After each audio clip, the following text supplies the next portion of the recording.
Hi, it's Shakila here, talking about evaluation question number 7, which is looking back at your preliminary task, what do you feel like you've learnt in the progression from it to the full product? Above this video should be the video of my final horror opening which I created, which will hopefully show how I progressed from the preliminary task to the main task. Right, so this was my preliminary task.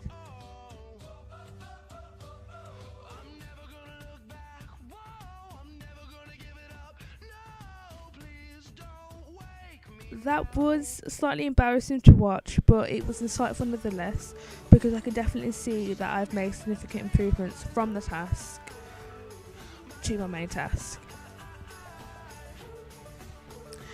After completing my school opening video, I was also set a task to create some typical horror shots which are used in horror movies.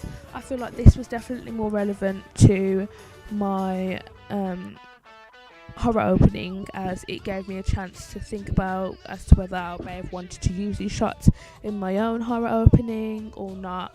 It's just trying it out and just helping me to develop my editing and skills and filming skills. Some of the shots that we included were close-ups and extreme close-ups to show fear and specific significant objects and whatnot. High angles to show the victim's vulnerability and low angles to show the power of the killer, etc. There was more that we showcased in the video. I feel like by completing this task, it definitely pushed me to use around shots I wasn't particularly familiar with before completing this task, and it therefore helped me, as I said before, with my main task, and as to whether I may have wanted to use it in my main task or not, depending on what I wanted to do. After watching my preliminary task, I realised that some of the use of different transitions was very minimal. The most used transition that I saw frequently was jump cuts, which I didn't feel had any significance in the actual video. I feel like I just put them in there because I didn't know how to use transitions effectively, or I just didn't know how to put them in, or what different kind of transitions there were.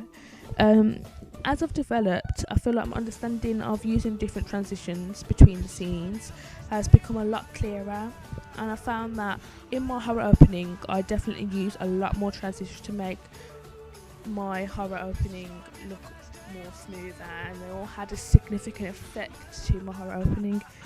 Some of the transitions that I did use included crossfades, dipping into black, jump cuts and etc. They were all relevant to my horror opening. In my preliminary task, I can see that I only used diegetic sounds within it.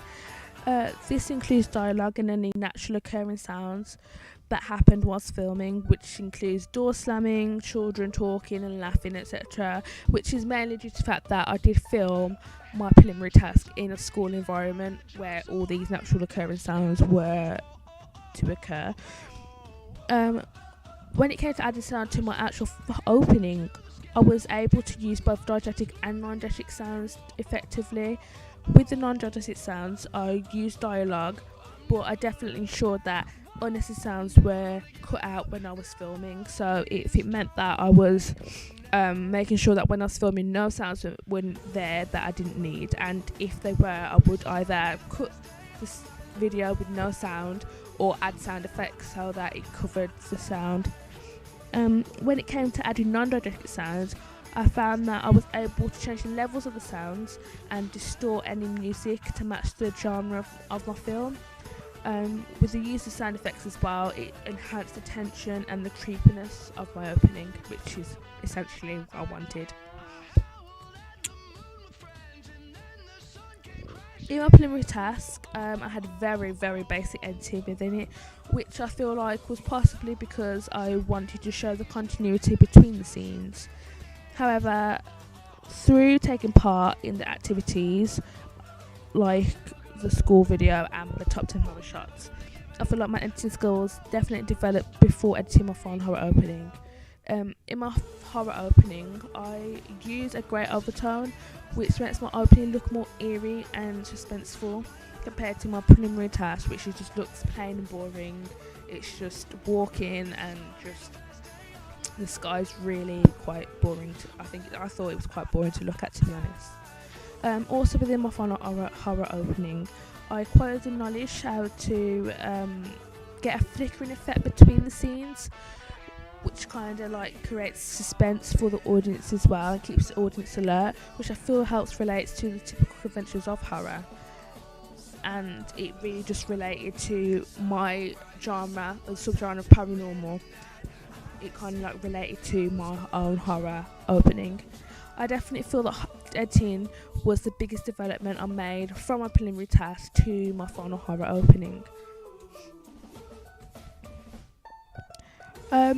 Well, I want to thank you for watching this video / Prezi and how I've progressed on my preliminary task to my final horror opening. And my final horror opening will be above this video if you want to look at that and look at the differences for yourself as well. Okay, thank you. Bye.